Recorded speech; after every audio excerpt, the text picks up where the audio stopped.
บายดีเด้อป่าดูเอฟซีทุกท่านมีตอนรับกับชุช่องประจอยเด้อป้าจะเป็นนางเข่าเค้กขัดแค่ลูกนะ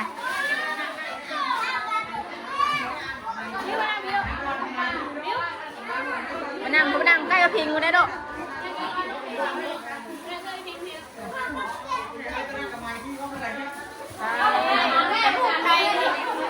นั่งขมอกอยู่เนาะหูเสียงแน่เลยดิ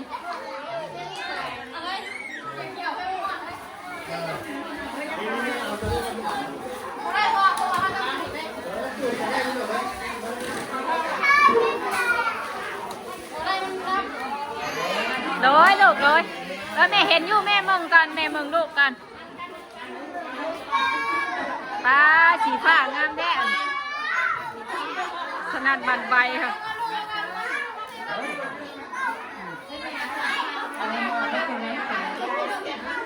ยั่วอยู่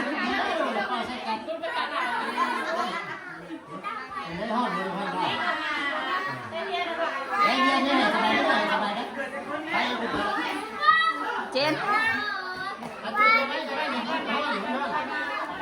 ใส่ลูกใส่นั่งลงลูกนั่งลงเด้อ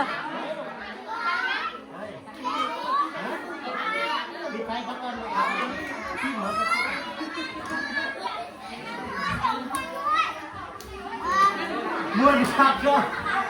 เดี๋ยวไปแช่อีกดิว้ายชนตอนนี้แหละ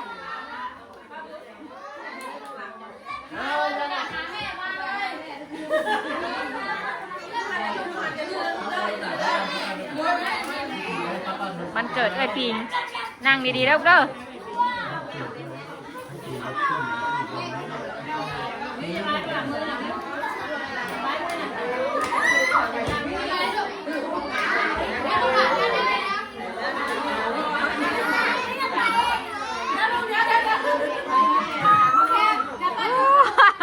มวนแท้ไอ้พิงกันยั่วอยู่ดิมวนดีๆรอเดี๋ยวมันเกิดอีกหน่อยดิ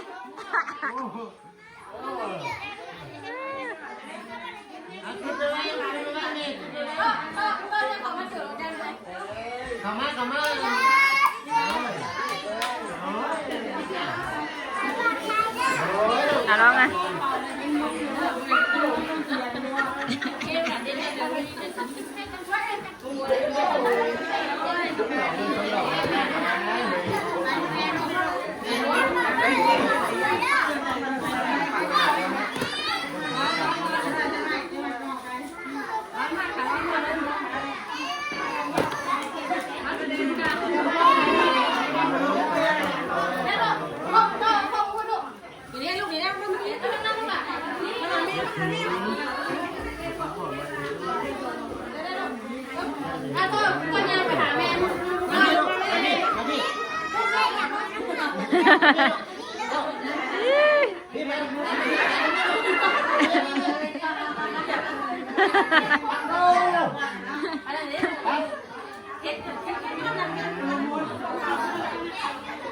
มวนดีด้อเอาเห็ดโหดแท้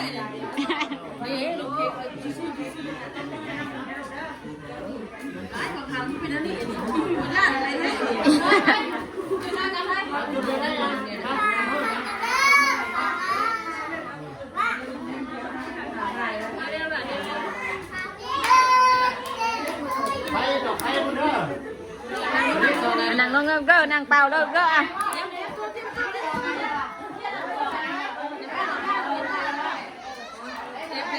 นี่ไม่เบาเลย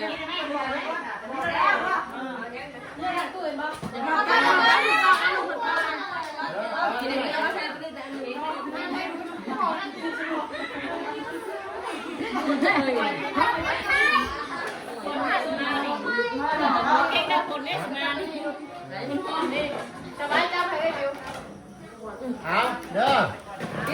ขอภาพกันแป๊บนึงเด้อภาพกันให้แล้วมึงป้ามีใครได้ว่าก็ให้ไปเลยถ้าเราไปพ่นทางใต้หมด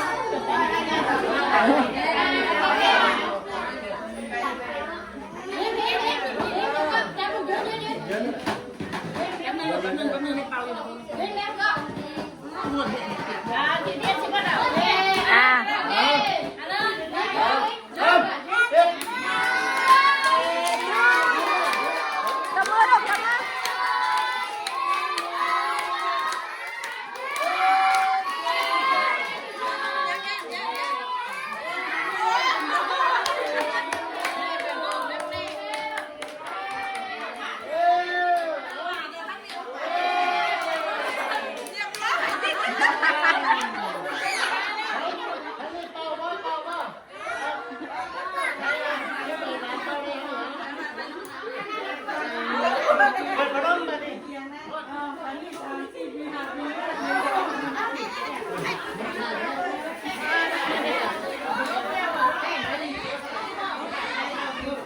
ย่านบ่ลูก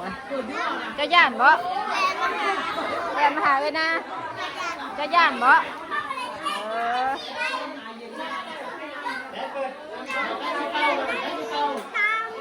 เฮ้ยย่านเอาพิงตำโอเคห่อนแห้ง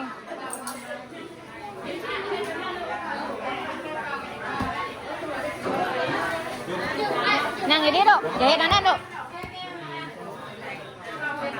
ห่อนบ่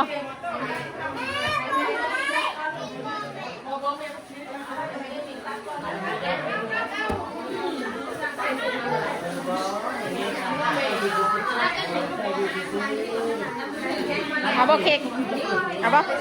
โอเคเดี๋ยวรอแป๊บนึงลูกเด้อ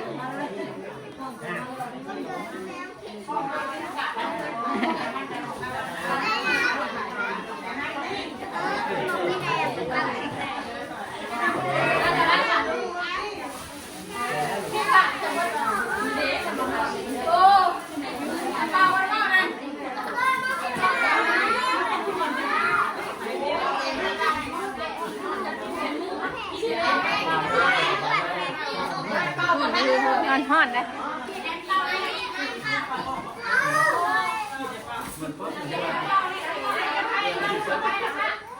มวนขนาดเปิดอีกหน่อยงานวันไวมวนขนาดได้เค้กสีฟ้าแบบนั้นบ่สีฟ้าแบบนั้นบ่มันเกิดจ้านะไปเป่าไว้เป่าในแมววิวไหม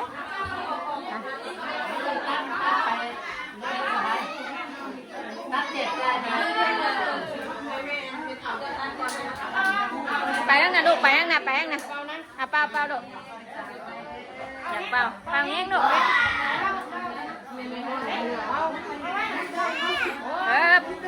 โอเค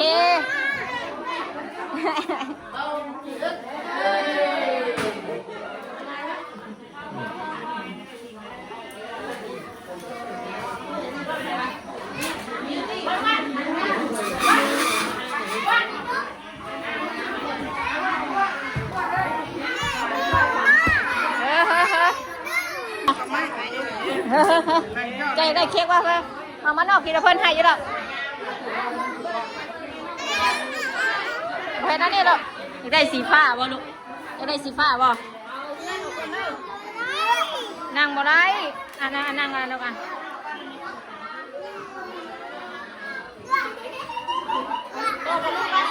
มาเอากินอยู่นอกมาลูกไปมันบวงตัวนี้ลูกเรือเดือพิงม่วนบ่ม่วนแห้งฮะม่วนแห้งเมืองแม่สิเปลี่ยนเสื้อให้เปลี่ยนบ่ใส่ชุดนอนปะมาเลยเปลี่ยนชุดนอนบ่ลูกปะเอาใส่ชุดนอนได้ชุดนี้ใส่ชุดนี้เลยบ่นอนน่ะใส่ชุดนี้แล้วนอนโอ้คือใส่ชุดงามแท้นอนกะว่าย่านเพิ่นอาหิว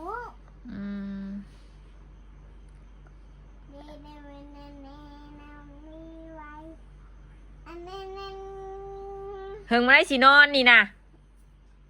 มาแม่สิแก้จุกให้นี่ได้ป่ะนี่เบิ้งให้แม่เบิ้งแม่สิแก้ให้นี่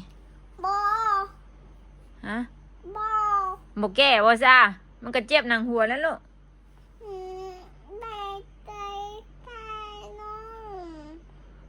พังไหมว่าม่วนบ่ไปมันเกิดม่วนบ่บัดเป่าบ่ไล่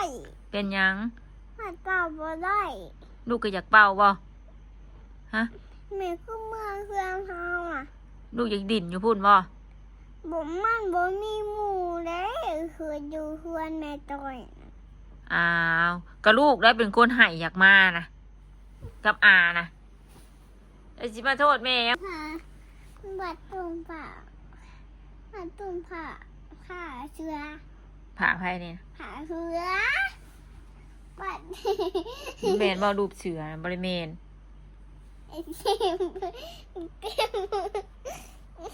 มายังเจ็บยังเจ็บมังนี่เจ็บมือเป็นยัง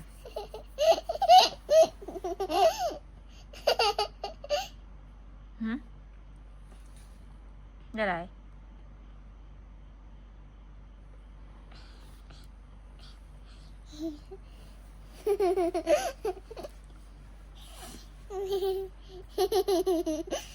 พัก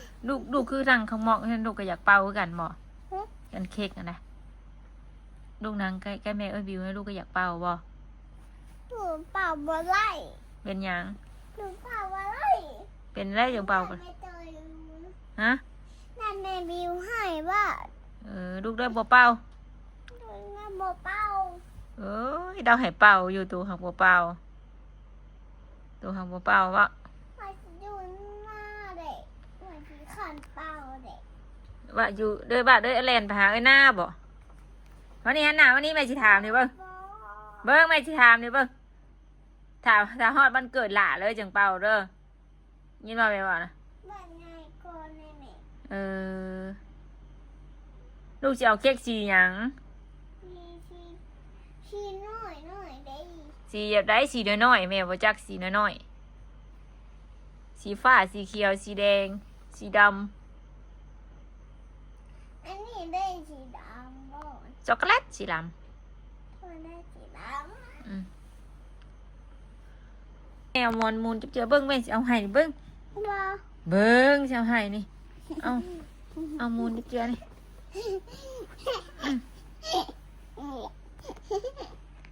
ดมผ่าพอนอนแล้วบัดนี้เด้อแล้วนี่ได้ แม่ โดยอย่าดึงฉ่อยนะมันสิขาดนะเอาออกไหมวะให้สิดึงมีตู้ให้มีตู้มึงมีตู้ให้นี่ตู้ให้วะได้นี่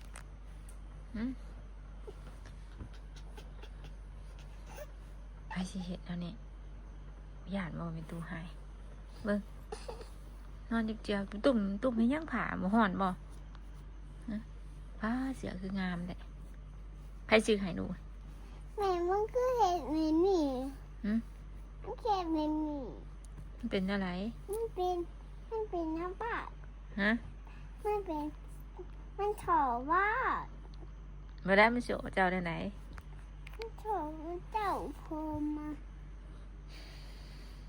ลูกจะได้ปุ่งมอตอนหัวแรงนะเด่นมาหาแม่นะ ได้ยังปุ่ง แต่บนละลายเลยนี่ แล้วก็บ่ได้เลยบ่ ไอ้หน้าบอกบ้านนั่น บ่ได้ไหน ไอ้หน้าบอกว่าเลี้ยวนะ เดี๋ยวจังเอาสิบ่ ไอ้หน้านี่ อ้าวก็ท่านน่ะเพิ่นท่านน่ะแต้วเนาะพิงท่านละเป่าเค้กก็หน้าก็บอกก็ถึกแล้วว่าเดี๋ยวจังเอาสิเด้แม่นบ่ ไอ้หน้าดื้อน่ะ บ่บ่ได้ดื้อบอกว่าให้น้องรอก่อนเดี๋ยวรอก่อนนุ่นคนเฮานี่ต้องขาว่าเดี๋ยวก็ต้องบอกว่ารอก่อน ไอ้หาน่ะ บ่ไผสิให้ลูกก็บ่ดินน้ำแล้จะมาให้ให้เพื่อยให้เพื่อยให้เพื่อยให้เอื้อยนั่น มีก็หน้าบ่ ไอ้หน้าก็ดื้อ บ่เลยดื้อแค่แบบว่าน้องอยากได้มักปุ้งเน่ก็บ่กล้าเอาคือกันละแหละงานเพราะว่าผิงยังบ่ได้ทันน่ะเป่าเค้กเพราะฉะนั้นรอเป่าเค้กแล้วจังเอาไล่ลูกล่ะโอเค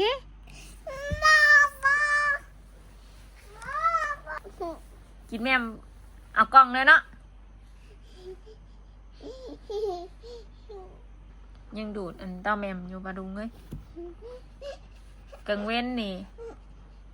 เฮาหัดให้เวลาเฮาไปหัดไปนี่นั่นแหละเพิ่นสิดูดอยู่เด็กน้อยอันดูดแบบว่าหลอดหั่นนะ ติ้งติ้ง เอ้านอนแล้วบัดนี้เด้อขอบใจแม่ก่อน จับใจแม่เด้อ หันหน้ามาแหละหันหน้ามาให้แม่เห็นงามๆแหละอายปะลุงอะดิใหญ่อะยังดูดเต้าแม่มอยู่อายแหละเบิ่งแต่งตัวเบิ่งงามๆมานอนดูดเต้าแม่มแป๊บอายแบบนี้ค่ะลูกอ่ะอายบ่นะดีบ่แบบนี้อายปะลุงบ่คน ว้าผู้ตุ่มผา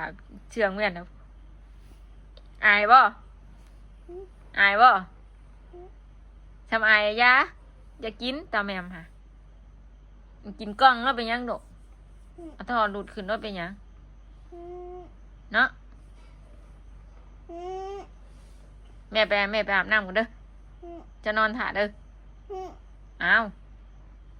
ได้สะเงียบบ่ไม่บ่นะคลิปต่อจากอันมันเกิดไอ้พิงปลาลุงอะเนาะแล้วก็มันสดน้ำมันต์กันแล้วก็ป้าจ้อยกับจักความถ่ายเลยมาต่อวาดอยู่เพื่อนบาทนี่เกิดไอ้พิงกี้พากันมาเป็นทีเรียบร้อยมากับอาทองครั้งแรกวันสิพากันขี่รถถีบไปพาไปพอดีอามาแต่เห็ดน้ำกระปุ่นมาอาบน้ำอาบในแล้วก็ไปพร้อมอาทองเลยมาพร้อมกันหมดแล้วสบายดีปะลุงก่อนสบายดีแล้วปะลุงค่ะอายปะลุงตีหลุดตาแมมค่ะอายดีใหญ่ยังบุยาอยู่